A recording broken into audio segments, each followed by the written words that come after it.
Hi everyone, in this video I am going to be talking you through an exam question on the character of Gerald. So this video is specifically for the Eduqas English Literature board, and if you do one of the other boards you can watch it for information, but it is specifically tailored towards Eduqas, and we are looking at the character of Gerald because as yet he has not been a named character for one of the exam questions. So as a very quick reminder, this is my recommended exam method, and I have got a whole other video on using this method and how to get ready for the exam. But you are given your question plus your extract. You have to deal with your extract chronologically. So the first thing that you're going to do is place the extract in the story, and I've given you my 10 points. Choose your quotes from the extract and then go ahead and plan the chronological response that you're going to do. It's very quick 2-sentence introduction, and then you've got your 3 paragraphs, your 1 paragraph per act. We have seen these questions already for Eduqas, and so it is worth noting that they do repeat characters. Mr. Burling has been repeated. They are likely to repeat characters because there is a small cast for Inspector Calls, but we could have some of the themes come up, and I will be doing some videos on some of the themes in the coming weeks. But the 2 characters who are have not yet been named are Sheila and Gerald. Sheila was named in one of the sample papers. We're going to have a look at Gerald today, but I will do one on Sheila.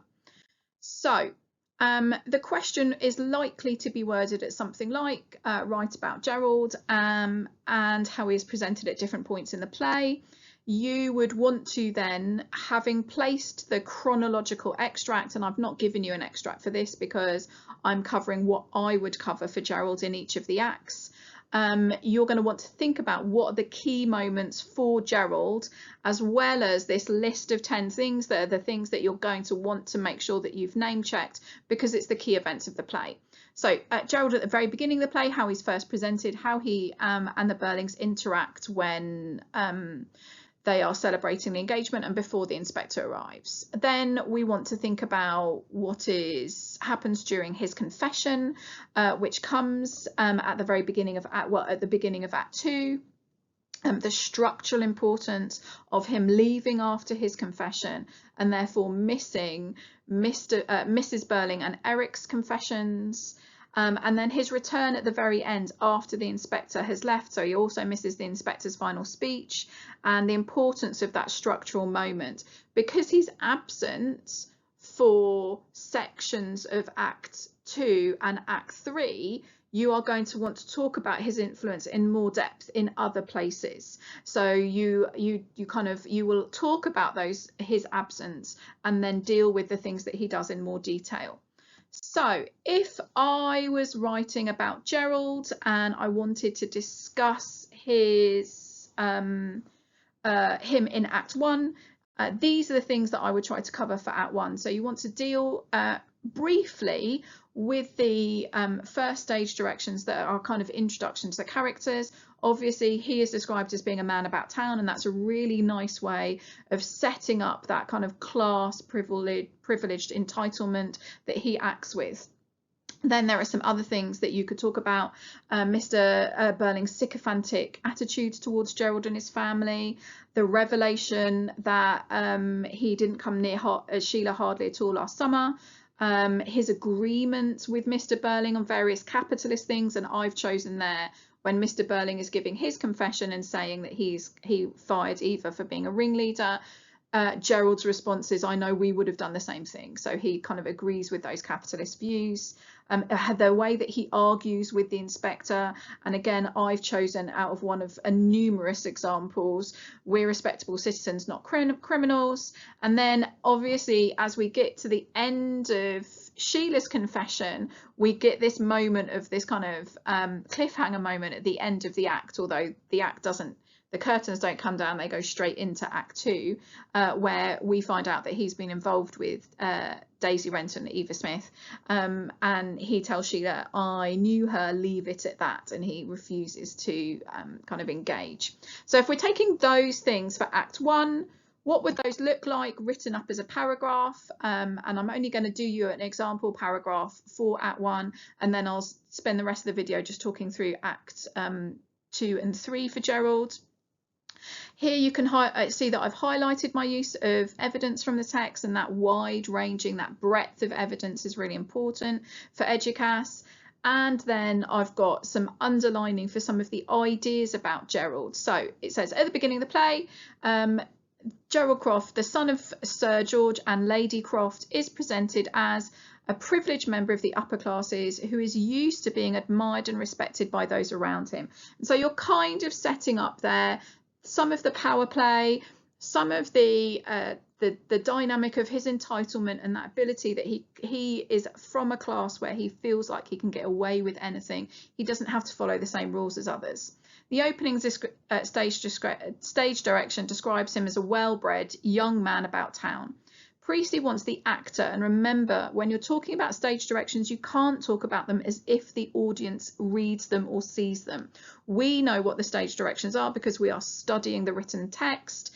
The audience sees that being presented on stage to them. So Priestley wants the actor to make Gerald seem as if he is a flirt or a womanizer. It's the first hint that Gerald is not as respectable as he wishes to appear. So we're not particularly going to go into great detail, but we're showing our ability to interpret Priestley's language here, and we're going to move on because we want to get through the chronology of the play. Gerald is gratified by Mr. Burling's sycophantic behaviour when he buys the same port as Gerald's father, and he jokes about being one of the family now when Sheila's engagement is discussed. So again, we're just setting up ideas. Priestley makes it clear that Gerald is confident of his place in society. This is underlined when Sheila has her concerns. Hardly came near me last summer, and they're immediately dismissed. After the inspector arrives, Gerald immediately becomes defensive and sides with Mr. Burling's. I know we would have done the same thing when discussing firing Eva. He is a capitalist. His capitalist and entitled views are clear when he argues with the inspector, we're respectable citizens, not criminals. Gerald has proved the moral vacuum in his values, so it is no surprise when he attempts to deny his involvement with Eva. I knew her, let's leave it at that. Priestley's use of short sentences, and this is where we're beginning to get into our AO2, and if you've watched my other video, you'll know that you don't need to do that detailed analysis of every quote.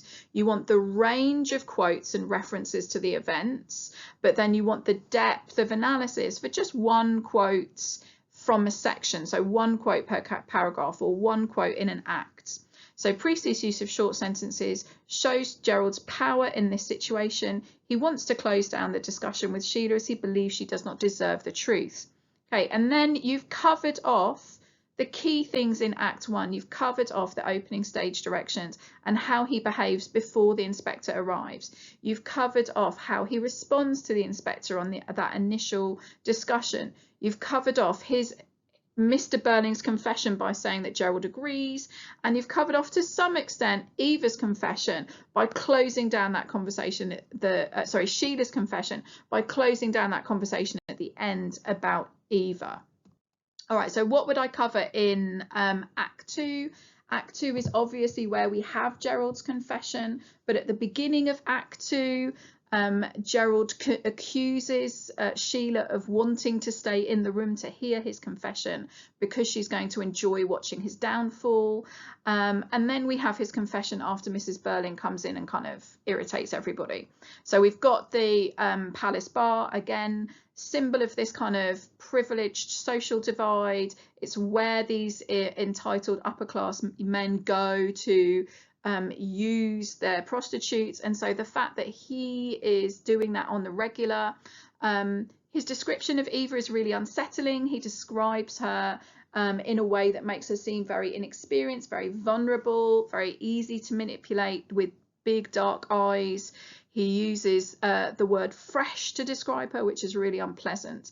He plays the hero by comparison to Alderman Meggetty, feeds her, listens to her, gives her somewhere to stay, this kind of the set of rooms at Morgan Terrace, which again, if you think about that, that's a set of rooms that belong to a friend of his. So these would be young men who would have their usual home, and sometimes that would be living with their family if their family are very wealthy or have an estate. So they would live at home with their parents until they would be married and have their own home. But they would also have these small sets of rooms, these small apartments in town that they would use, and the entire purpose of them is somewhere to crash when they've been out late drinking with their friends, or somewhere to take the women that they are sleeping with back to, so that they are keeping separate from their respectable lives, this kind of darker underside of life that they are allowed to participate in. Very convenient for him to set Eva there up as his mistress. And then we have this total lack of self-awareness with Gerald, where he says that he didn't install her there to make love to her, and then about 5 lines later he says it was inevitable. She was very young and pretty and warm-hearted and intensely grateful. So we have that idea of him really exploiting her, whether he sees that as being conscious and intentional or not. Everybody in that situation knew that that's how she was going to pay for looking after him and the things that he's done for her. His admission to the inspector that he didn't really care for her, and maybe she fell in love with him but he didn't, so I didn't feel about her as she felt about me. And then Sheila's cutting critique of his behaviour. You were the wonderful fairy prince, you must have loved it. And so that idea that Gerald loved being adored by Eva, that he loved the fact that she needed him and wanted him. And then this ending, which again, very open to interpretation, and it may be that you can talk about the different ways of that, but he talks about that he has to break it off with Eva because he's going away on business, and that seems very callous, doesn't it? That idea that because he is going away from Brumley for a few weeks and therefore he won't be able to sleep with Eva, he breaks it off, because what's the point in giving her somewhere to stay and food and money if he can't get the thing that benefits him? And that almost casts a shadow on everything else that he's said that maybe set him up to sound like a good person.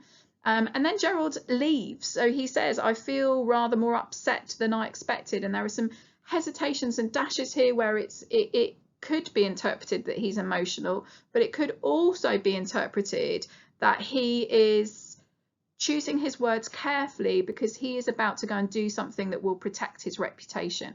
And so he asks to leave, and the inspector lets him leave.